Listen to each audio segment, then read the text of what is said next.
ನಮ್ಮದು 37,000 ಕೋಟಿ pending bill ಇರ್ತಕ್ಕಂಥದ್ದು ನಮಗೆ ಸರ್ಕಾರ ಕೊಡಬೇಕು. ಮಾನ್ಯ ಮುಖ್ಯಮಂತ್ರಿಗಳು ಇಮಿಡಿಯೇಟಾಗಿ ಒಂದು ಸ್ಟ್ರೆಚಲ್ಲಿ ರಿಲೀಸ್ ಮಾಡಬೇಕು. ರಿಲೀಸ್ ಮಾಡಲಿಲ್ಲ ಅಂದರೆ ನಾವು 6ನೇ ತಾರೀಕು 6/3ನೇ ತಾರೀಕು ಸುಮಾರು 25ರಿಂದ 30,000 ಜನ ನಾವು ಸೇರಿಸ್ಕೊಂಡು ಒಂದು ದೊಡ್ಡ ಮುಷ್ಕರ ಮಾಡಬೇಕು ಅಂತ ಇದ್ದೀವಿ. ಅನಿರ್ದಿಷ್ಟ ಅಂದರೆ ಒಂದಿನ ಟೋಕನ್ ಆಗಿ ನಾವು ಅವತ್ತು ಕೆಲಸ ನಿಲ್ಲಿಸ್ತೀವಿ. ಅವತ್ತು ಸರ್ಕಾರ ಬಗ್ಲಿಲ್ಲ ಅಂದರೆ ಏಪ್ರಿಲ್ ತಿಂಗಳಲ್ಲಿ ನಾವು ಸುಮಾರು ಅನಿರ್ದಿಷ್ಟ ಅವಧಿಗೆ ಎಲ್ಲ ಕೆಲಸಗಳು ಇಡೀ ಎಲ್ಲ ಕಾಮಗಾರಿಗಳು ನಾವು ದೊಡ್ಡ ಕಾಂಟ್ರಾಕ್ಟರ್ಗಳು ನಾವು ಸ್ಪಂದಿಸಿದ್ದೀವಿ. ಅವರು ಸಹ ಈ ಸ್ಟ್ರೈಕಿಗೆ ನಾವು ಇದು ಕನ್ಕರೆನ್ಸ್ ಕೊಟ್ಟಿದ್ದಾರೆ. ನಾವು ಎಲ್ಲರೂ ಸಹ ಇತಿಹಾಸ ಇದು ನಮ್ಮ ಇದರಲ್ಲಿ ಕಾಂಟ್ರಾಕ್ಟರ್ ಇದರಲ್ಲಿ ಇಂಥ ದುಃಖದ ದಿನವೂ ಇಂಥ ಈ ಕಷ್ಟ ಯಾವ ಕಾಂಟ್ರಾಕ್ಟ್ರಿಗೂ ಯಾವ ವರ್ಷವೂ ಯಾವ ಗೌರ್ಮೆಂಟಲ್ಲೂ ಬಂದಿರಲಿಲ್ಲ. ಈಗ ಬಂದಿದೆ. ಮಾನ್ಯ ಮುಖ್ಯಮಂತ್ರಿಗಳು ಸಡನ್ ರಿಲೀಸ್ ಮಾಡ್ಬೇಕು ಇಮಿಡಿಯೇಟಾಗಿ.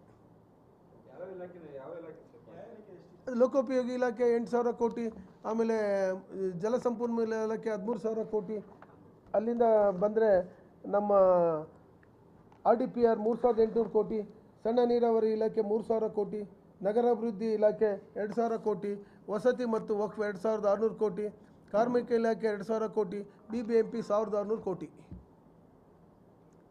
ಇದು 100 ಪುಟಗಳು ನಮ್ಮ ಕರೆಸ್ಪಾಂಡೆನ್ಸು ಮಾನ್ಯ ಚೀಫ್ ಸೆಕ್ರೆಟರಿ ಅವರಿಗೆ ಕೊಟ್ಟಿರ್ತಕ್ಕಂಥದ್ದು. 100 ಪುಟಗಳು ನಾವು ಒಂದು ವರ್ಷದಿಂದ ಏನು ಮಾಡಿದ್ದೀವಿ ಅಂತ. ಆದರೂ ಕೂಡ ಸರ್ಕಾರಕ್ಕೆ ಇದು ಯಾವುದೂ ಇದೇ ಇಲ್ಲ. ನೋಡಿ 100 ಪುಟಗಳು ಚೀಫ್ ಸೆಕ್ರೆಟರಿ ಅವ್ರಿಗೆ ಕೊಟ್ಟಿದ್ದೀವಿ. ಎಲ್ಲ ಅದೇ ಮೇಜರ್ ಯಾವುದು ಜಲಸಂಪನ್ಮೂಲ ಇಲಾಖೆ ಮೇಜರ್ ಇರಿಗೇಷನ್. ಹೌದು,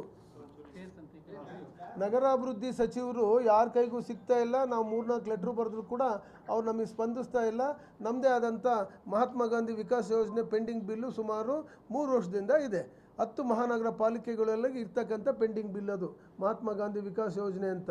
ಅದನ್ನು ಕೊಡೋದ್ರಲ್ಲೇ ಇದ್ದಾರೆ ಇವರು. ಇನ್ನೊಂದು ಒನ್ ಮೋರ್ ಥಿಂಗ್, ಇವ್ರು ಏನಾಗ್ತಿದೆ ಅಂದರೆ ತಗೊಂಡೋಗಿ ಎಲ್ಲ ಕೇಂದ್ರ ಸರ್ಕಾರದ ಮೇಲೆ ಹಾಕ್ತಾರೆ. ಕೇಂದ್ರ ಸರ್ಕಾರದಲ್ಲಿ ನಾವು ಟೆಂಡರ್ ಆಗ್ತಿರೋದು ನಾವೇನು ರಾಜ್ಯ ಸರ್ಕಾರ ರಾಜ್ಯಪಾಲರ ಮೇಲೆ ಟೆಂಡರ್ ಆಗ್ತಿರೋದೇ ಹೊರತು ಕೇಂದ್ರ ಸರ್ಕಾರದ್ದು ಯಾವ ಮುಖ್ಯಮಂತ್ರಿಗಳ ಮೇಲೆ ಟೆಂಡರ್ ಆಗ್ತಿಲ್ಲ. ಇವ್ರೇನಾಗ್ತಿದೆ ಅಂದರೆ ಬರ್ತಕ್ಕಂಥ ದುಡ್ಡು ಕೇಂದ್ರ ಸರ್ಕಾರದವ್ರು ಕೊಡ್ಬೇಕು, ಕೇಂದ್ರ ಸರ್ಕಾರದವ್ರು ಕೊಡ್ಬೇಕು. ಎಸ್, ಒಪ್ಕೊಂತೀವಿ. ನಾವು CM ಆಫೀಸಿಂದ ಲೆಟ್ರ್ ತಂದಿದ್ದೀವಿ. 1,600 ಕೋಟಿ ನಮ್ಮದು ಯಾರು ಖರ್ಗೆ ಪ್ರಿಯ RDPR ಕೊಡಬೇಕು. BBMPಗೂ ಅಷ್ಟೇ 700 ಕೋಟಿ ಕೊಡಬೇಕು. ಇವನ್ನೆಲ್ಲರೂ ಇವರು ಹೋರಾಟ ಮಾಡಿ ತರಬೇಕೇ ಹೊರತು ನಮಗೆ ನಾವು ಕೇಂದ್ರ ಸರ್ಕಾರ ತೋರಿಸಬಾರ್ದು. ಮಾನ್ಯ ಮುಖ್ಯಮಂತ್ರಿಗಳು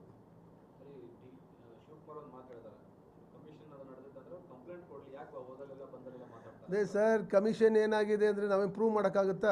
ಈಗೆಲ್ಲ ಹೋಗ್ತೀವಿ ಯಾವುದೋ ಒಂದು 4 ಗೋಡೆ ಮಧ್ಯದಲ್ಲಿ ಕಮಿಷನ್ ಕೊಟ್ಟು ಬರ್ತೀವಿ, ಪ್ರೂವ್ ಮಾಡೋಕ್ಕಾಗುತ್ತಾ? ಹಿಂದೆ ಬೇಡ. ಇದೇ ಮಾನ್ಯ ವಿರೋಧ ಪಕ್ಷದಲ್ಲಿ ಇದ್ದಂಥ ಸಂದರ್ಭದಲ್ಲಿ ಅವಾಗ ಯಾರು ಪ್ರೂಫ್ ಇದು ಕೊಡೋಕ್ಕಾಯ್ತಾ?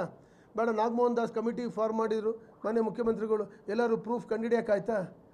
ಎಲ್ಲರೂ ತಾವು ಯೋಚನೆ ಮಾಡಿ. ನೀವೆಲ್ಲ ಪ್ರಬುದ್ಧಮಾನಕ್ಕಿದ್ದೀರಾ, ನೀವೆಲ್ಲ ಇಂಟೆಲೆಕ್ಚುಯಲ್ಸು. ಎಲ್ಲರೂ ಲಂಚಕ್ಕೆ ಪ್ರೂವ್ ಮಾಡೋಕ್ಕಾಗುತ್ತಾ?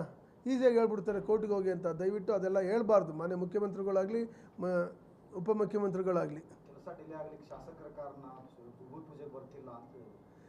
ಅಫ್ಕೋರ್ಸ್ ಅವ್ರದ್ದು ಒಂದು ಪಾರ್ಟ್. ಸ್ಟಾರ್ಟಿಂಗಲ್ಲಿ ಏನು ಗೊತ್ತಾ, ಇಮಿಡಿಯೇಟಾಗಿ ಇವತ್ತು ವರ್ಕ್ ಆರ್ಡರ್ ಆದ ತಕ್ಷಣ ನಾಳೆ ಭೂಮಿ ಪೂಜೆಗೆ ಬಂದರೆ ಯಾವುದೂ ಡಿಲೇ ಆಗಲ್ಲ. ಅವ್ರೇನು ಮಾಡ್ತಾರೆ, they are taking their own time.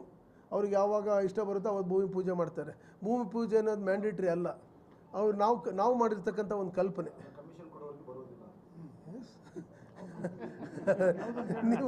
ನೀವೇ ಹೇಳ್ಕೊಂಬಿಡಿ ಸರ್ ಎಲ್ಲ ಹತ್ಲಾಗೆ. ಯಾಕೆ ಚೆನ್ನಾಗಿ ಹೇಳ್ತೀರಾ? Thank you sir, thank you very much.